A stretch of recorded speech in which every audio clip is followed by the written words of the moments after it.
My wife got back in shape and decided she could do better than me, so she filed for divorce but quickly regretted it. Hey everyone, before we jump into today's video, I need your help. We've noticed the channel is losing some traction, and subscribing is one of the best ways you can support us.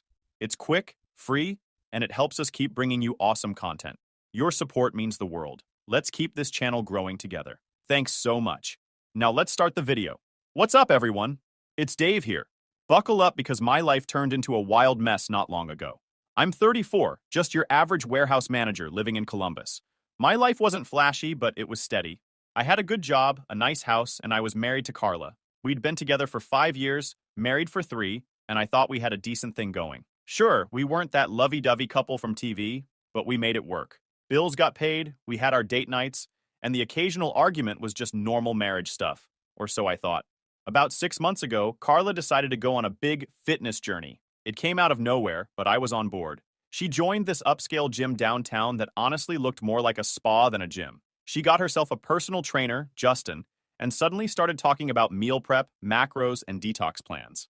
I didn't mind. In fact, I encouraged her. I mean, everyone deserves to feel good about themselves, right? Plus, I figured it was just a phase, like her short-lived knitting hobby or that time she got into tarot cards. At first, I even pitched in to help her. I started taking on more of the chores, dishes, laundry, groceries, so she'd have more time to focus on her workouts. I thought it was a way to show her I cared. But slowly, things started to shift, and not in a good way. The more weight Carla lost, the bigger her ego grew. She became obsessed with her reflection, spending hours in front of the mirror tweaking her gym outfits or snapping the perfect progress pic for Instagram. She wasn't just doing this for herself, she wanted an audience. I remember this one time when I suggested we watch a movie together. It was a Friday night, and I thought we could relax like old times. She scoffed. Dave, I don't have time to sit around. I have goals to crush. Goals? What goals? We weren't talking about running a marathon or climbing Mount Everest. She was just lifting weights and drinking green sludge. But whatever, I shrugged it off. Maybe I was being the unreasonable one. Then came the morning. It started like any other. I was half asleep, nursing my coffee before heading to work, while Carla was downing her usual kale spinach disaster smoothie. She was dressed in her workout gear, scrolling through her phone like her life depended on it. Out of nowhere, she says, I deserve more in life. I looked up, still groggy. Huh? More of what? She put her smoothie down and stared at me, all serious. This marriage is holding me back, Dave. I'm filing for divorce. I swear I thought it was a joke. I even laughed, thinking she was messing with me. But she wasn't laughing. Her face was stone cold. I've outgrown this, she said, like I was some outdated piece of furniture she was ready to toss. You wouldn't understand. I sat there, completely blindsided. My wife, the woman I'd shared years of my life with, just dropped this on me like it was no big deal. I tried to process her words, but all I could feel was this mix of shock and anger boiling in my chest. What do you mean you've outgrown this? Outgrown what? She sighed, like I was a child asking too many questions. Dave, I've been working on myself, trying to be the best version of me. And frankly, this life doesn't match my potential anymore. I want more than this house, this routine, this you.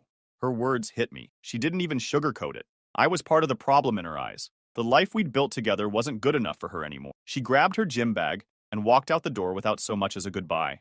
I sat there, staring at the half-empty glass of green sludge she left behind, wondering what the hell just happened. That day at work was a blur. I went through the motions, but my mind was stuck on Carla. Was this real? Was she actually leaving me? We'd had arguments before, sure, but divorce? It felt so sudden, so calculated. And the way she said it, like she'd been rehearsing this speech for weeks, made it clear she'd already made up her mind. Over the next few days, the cracks in our marriage became glaringly obvious. She barely spoke to me unless it was about dividing up the house or setting up mediation. She started staying out late, claiming she was at the gym or with friends. Her phone was glued to her hand, and her Instagram was blowing up with selfies and captions like, new chapter, who dis, and living my best life. Every post was a slap in the face, a reminder that she'd already moved on mentally, even if the papers weren't signed yet. One night, while scrolling through my own social media, I noticed she'd deleted every picture of us. Wedding photos? Gone. Anniversary posts? Erased. It was like I'd been scrubbed from her life entirely. Meanwhile, her new posts were racking up likes and comments from people hyping her up. You're glowing! Such an inspiration. It made me sick. None of these people knew the real Carla, or what she was putting me through. Another night, I overheard her on the phone while I was getting ready for work. She was in the kitchen, talking to someone in that fake, sugary voice she used when she wanted something. Yeah, I just feel so free now, she said. I'm finally doing what makes me happy. She paused, then giggled. He doesn't even get it. He's stuck in the past. That was the moment it hit me. Carla wasn't just leaving me. She was reinventing herself, and I was the anchor she was cutting loose. But here's the thing. I'm not the kind of guy to just roll over and take it. She thought she could steamroll me and walk away with everything, but she was in for a rude awakening. This was only the beginning, and if Carla wanted a fight, she'd get one. But wait, it gets worse. One afternoon, I'm grabbing lunch at this cafe near work. I'm minding my business, scrolling through my phone, when I overhear these two dudes at the next table. They're talking about some fitness babe they found online. I didn't pay much attention until one of them said her name, Carla. My stomach dropped. They were laughing, talking about how she had some premium content she was promoting. At first, I thought, no way, not Carla. But then one of them showed her Instagram on his phone. It was her, my Carla. They went on about how she'd started teasing an OnlyFans account, posting links in her bio like, for the real workouts. My blood boiled. This wasn't just some fitness phase. She was using her newfound freedom to become a full-blown thirst trap for money. When I got home, I confronted her. She was sitting on the couch, scrolling through her phone like nothing had happened. Carla, I said, trying to keep my cool. What the hell is this OnlyFans thing I'm hearing about? She looked up, completely unfazed. It's my body, Dave, my choice, and it's none of your business anymore. I couldn't believe her nerve. None of my business? We're still married. You're out here selling yourself on the internet while I'm trying to hold our lives together. She rolled her eyes, like I was some outdated fossil who just didn't get it. It's not selling myself. It's content creation. Plenty of people do it. Besides, it's not like you're paying my bills anymore. That's when it hit me. Carla didn't just want a divorce. She wanted a whole new life.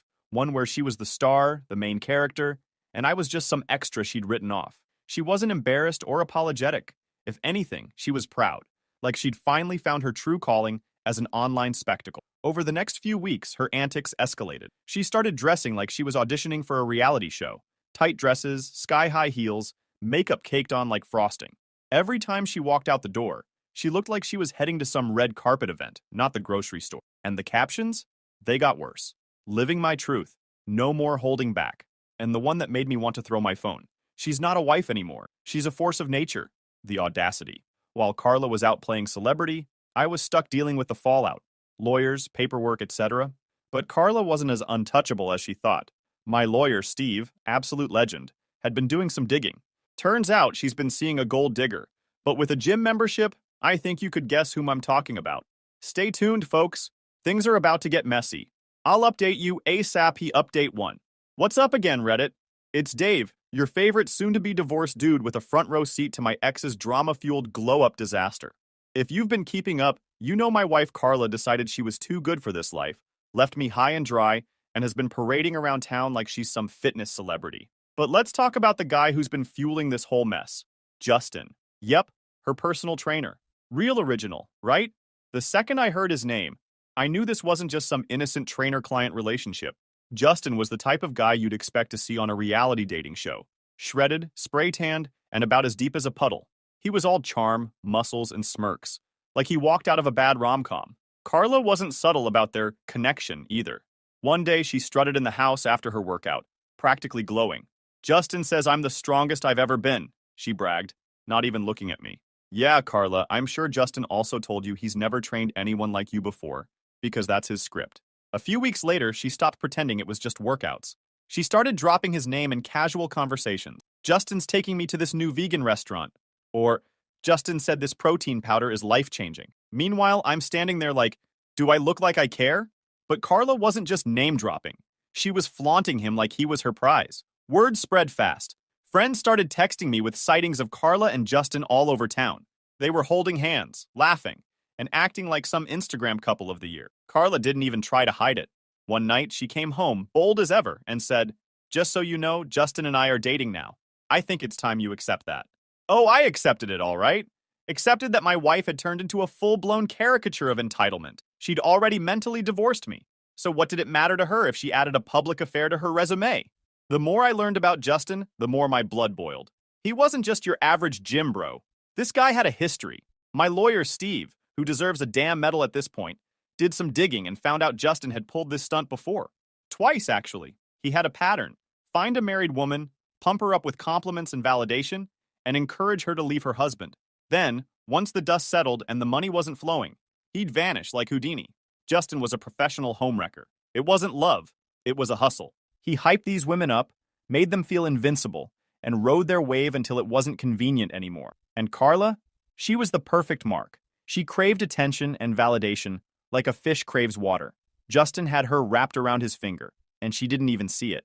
The worst part was how smug he was about it.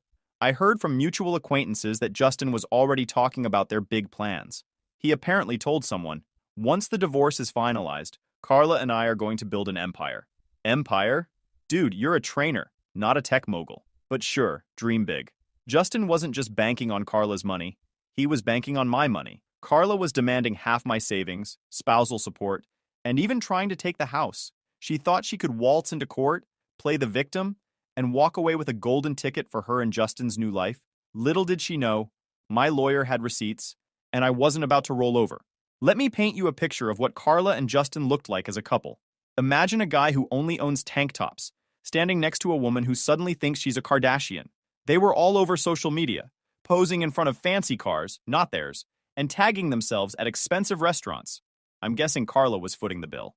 It was like they were trying to scream, "Look at us, we're winning!" But to anyone with half a brain, it was clear they were overcompensating. Their relationship wasn't without cracks, though. Justin's over-the-top personality started to clash with Carla's growing diva complex. One night, I heard her on the phone in the kitchen, arguing with someone. "I don't care what your exes said about you, Justin. You're with me now, and I deserve better than your baggage." I didn't catch the rest, but it was enough to tell me their little fantasy wasn't as perfect as they wanted everyone to believe. As much as it pissed me off, there was something oddly satisfying about watching Carla go all in on Justin. She'd bet everything on this guy, thinking he was her ticket to a better life, and it was only a matter of time before the house of cards came crashing down. My lawyer and I were making sure of that. After mediation, Carla's confidence took a hit. She walked into that room acting like Beyoncé and walked out looking like a deer in headlights. It was beautiful. Justin, her ever-loyal hype man, didn't even try to comfort her. He just sulked behind her, scrolling on his phone. That was my first clue that their little empire wasn't as solid as Carla wanted everyone to believe. But let's rewind a bit. Mediation wasn't just a setback for Carla. It was a disaster. She thought she was going to come in, cry a little, and walk out with the house, half my savings, and spousal support. Carla's lawyer painted this picture of her as the underappreciated wife who sacrificed everything for my mediocre dreams. Mediocre dreams? I've been working my ass off at this warehouse job for years. Steve, my lawyer, was ready. He had spreadsheets, screenshots, and even credit card statements to back me up. Carla had been burning through our joint account for months before she filed for divorce. We're talking luxury spa days, designer clothes, and $200 dinners, while I was eating leftovers and trying to figure out what went wrong. Steve made sure the court saw every penny she wasted. Then came Justin's skeletons, his past affairs, his pattern of sweet-talking married women, and how he always bailed when the money didn't flow like he expected. The cherry on top? Steve found messages from one of Justin's exes, warning Carla to be careful. Of course, Carla didn't listen. She thought she was different. Justin's smirk was gone, too. In fact, he looked downright uncomfortable. He probably realized his little scam was unraveling in real time. Carla tried to defend him, saying, "Justin isn't like that anymore." But the evidence was stacked against them. The judge wasn't buying their act. By the end of the session, it was clear Carla wasn't going to walk away with the fortune she thought she'd get. Justin? He looked like he was already planning his exit strategy. After mediation, Carla started acting off. She wasn't as smug anymore. She still tried to post her motivational nonsense on Instagram, but the captions got desperate. Instead of "living my best life," it was stuff like, "Growth isn't always easy, but it's worth it." Yeah, sure, Carla. Keep telling yourself that. Justin, on the other hand, was showing his true colors. He was still around, but he wasn't as present as Carla made him out to be. He started skipping out on their public appearances. No more hand-holding at fancy restaurants or couple goals gym pics. Word got around that he was already flirting with one of his other clients, a younger woman who apparently didn't come with Carla's baggage. Typical. One night, Carla came home late. I was still living in the house with her at the time, because legally I couldn't kick her out, and she stumbled in looking absolutely drained. I didn't say a word. I just sat there on the couch, watching her. She plopped her designer bag on the counter and sighed dramatically, like she wanted me to ask what was wrong. But I wasn't playing that game. I just went to my room. The next morning, Carla tried to act like everything was fine. She walked around the kitchen, making one of her kale smoothies, but her usual smugness was gone. Justin's been busy with his clients, she said, out of nowhere. I didn't respond. I knew she wanted me to bite, to ask about him, but I wasn't giving her the satisfaction. A week later, the real drama started. I got a call from Steve. Apparently, Carla had filed some last-minute paperwork, trying to claim more assets. She wanted emotional compensation for the stress I'd caused her during the marriage. Yes, you read that right. Carla thought she could get more money by blaming me for her midlife crisis. I couldn't believe the audacity. Steve, being the legend that he is, had already prepared for this nonsense. He filed a countersuit, showing how Carla had drained our accounts and emotionally manipulated the situation to her advantage. He even included her Instagram posts as evidence. The captions alone were gold, proof that she wasn't some stressed-out victim, but a self-absorbed diva living her best life at my expense. Around this time, Justin officially went MIA. He stopped showing up to their gym sessions, stopped answering her calls, and even blocked her on Instagram. Yes, blocked. Carla was losing it. I could hear her pacing around the house, calling him over and over. Justin, call me back. We need to talk. She sounded desperate, and honestly, it was satisfying. Eventually, one of her friends spilled the tea. Justin had moved on to another client, someone younger, flashier, and most importantly, not tied up in a messy divorce. Carla was devastated. She tried to play it cool, posting cryptic quotes like, "Sometimes people aren't who they seem, and you can't build an empire with someone who's playing games." But everyone knew what had happened. Her perfect man had bailed the second things got tough. This was when Carla's entitlement really started to crumble. She stopped going to the gym. Her once glamorous outfits were replaced by sweats and messy buns. She even stopped posting on Instagram for a while, which was honestly shocking. It was like her entire identity had been tied to Justin and the fantasy of their new life, and without him, she didn't know what to do. One evening, she tried to talk to me. "Dave," she said, standing in the doorway of the living room, "I think we need to reevaluate everything. This divorce it's been hard on both of us." I stared at her, waiting for the punchline. "What are you getting at, Carla?" She sighed dramatically, like she was the victim here. "I just think maybe we rushed into all of this. I mean, we had good times, didn't we?" I almost laughed. "Carla, you filed for divorce. You told me I was holding you back, remember? Now that Justin's gone, you're having second thoughts?" Unbelievable. She tried to play the sympathy card, talking about how lonely she was and how much she'd sacrificed for this marriage. But I wasn't buying it. "Carla," I said, cutting her off, "you made your bed. Now lie in it." Carla's little fantasy world was falling apart, and I didn't have to lift a finger. Karma was doing all the work. That's it for now, Reddit. I'll update you after the final court decision, and trust me, you won't want to miss it. Update 2. Hey Reddit, Dave back again. You've stuck with me this long, so get ready for the grand slam of this whole mess. If you've been keeping up, Carla, my ex-wife, thought she could dive into court, take everything, and start her new life with Justin, her personal trainer. But karma came calling, and now we're in the final stretch. Let me tell you how the courtroom drama played out, and why Carla probably wishes she'd never stepped foot in there. Court day finally rolled around. Carla walked in, but it wasn't the usual diva strut I'd gotten used to. No designer blazer, no smug grin, just her and her lawyer, looking about as confident as a pair of kids walking into detention. She must have known things weren't going to go her way. The energy was off, and honestly, I loved every second of it. On the other side, there I was with Steve, my lawyer. He came prepared, carrying a binder so thick it could have doubled as a doorstop. I wasn't nervous. At this point, I had nothing to lose. Carla had already thrown every punch she had, and I was still standing. Today was about making sure I didn't just survive this. I won. Her lawyer started by presenting her emotional compensation claim I told you about earlier, painting a picture of Carla as this long-suffering wife who had been emotionally drained by my lack of support for her personal growth. Apparently, my refusal to support her fitness journey, aka her affair with Justin, had been a form of neglect. Steve, my lawyer, let her lawyer go on for a while, allowing them to dig their own hole. Then, it was our turn. Steve started by systematically dismantling their argument. He showed evidence that I'd not only supported Carla, but had gone above and beyond during her so-called fitness journey. He presented proof that I'd taken over household chores, adjusted my work schedule, and even encouraged her to pursue her goals. He read aloud text messages where I offered to make her healthy meals, supported her gym sessions, and even suggested we attend couples fitness classes to strengthen our bond. Then, Steve dropped the bomb. Carla's emotional compensation claim wasn't just baseless. It was a blatant attempt to cover up her own emotional negligence. He presented emails and texts where Carla openly ridiculed me to her friends, calling me boring and dead weight. He even had screenshots of her bragging about Justin and calling me her backup plan. But the real nail in the coffin came when Steve addressed the financial aspect of Carla's claim. He presented our bank statements, showing how Carla had funneled thousands of dollars from our joint account into her luxury lifestyle. Carla's lawyer tried to push back, but Steve wasn't done.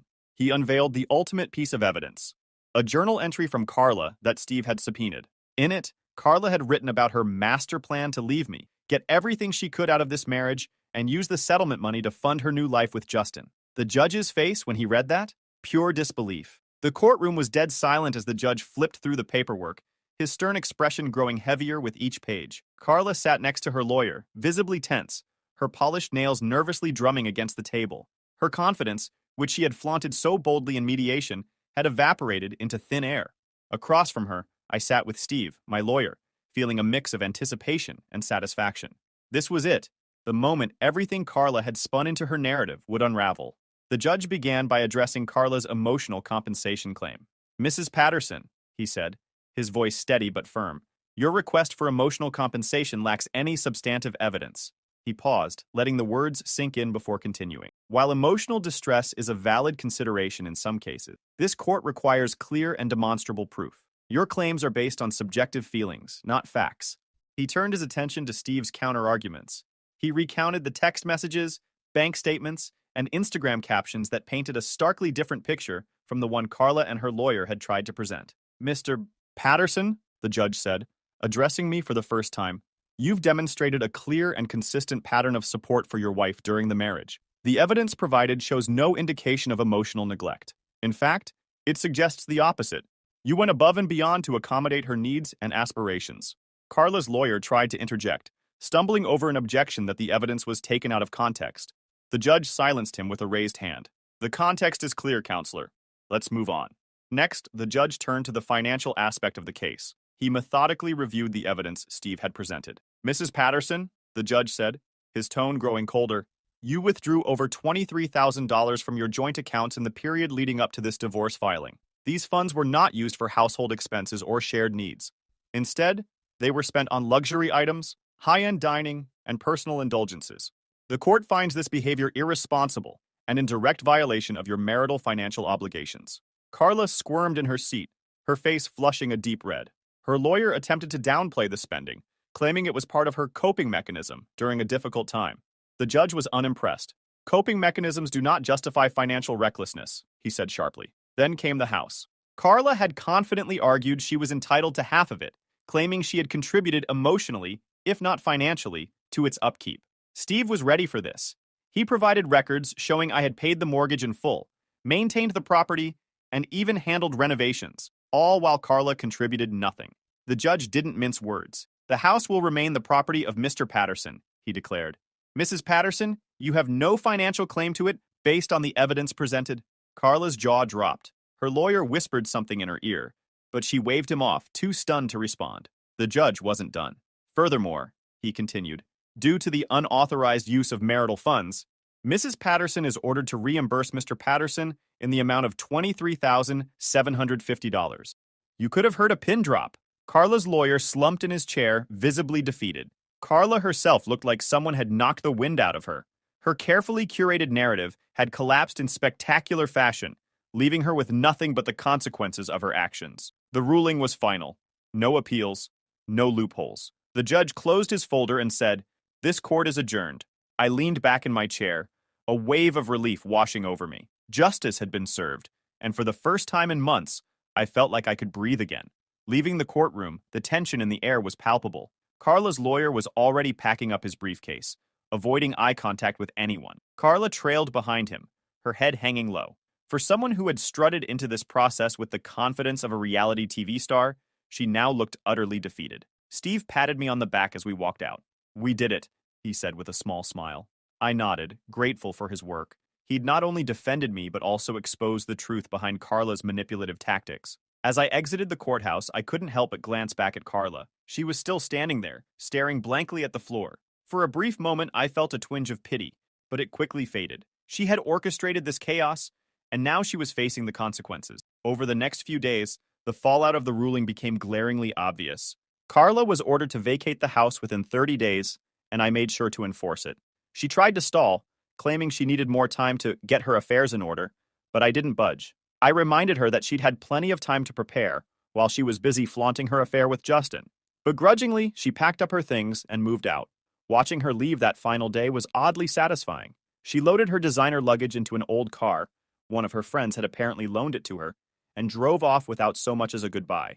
The house, once filled with tension and resentment, suddenly felt peaceful. Carla's financial situation spiraled quickly. Without access to my income or the marital funds she'd been draining, she was left to fend for herself. She tried to sell off some of her designer clothes and handbags, but it wasn't enough to cover the debt she owed me. Word got around that she was borrowing money from friends, who were quickly growing tired of her sob stories. As for Justin, he still vanished entirely. He didn't return her calls or messages.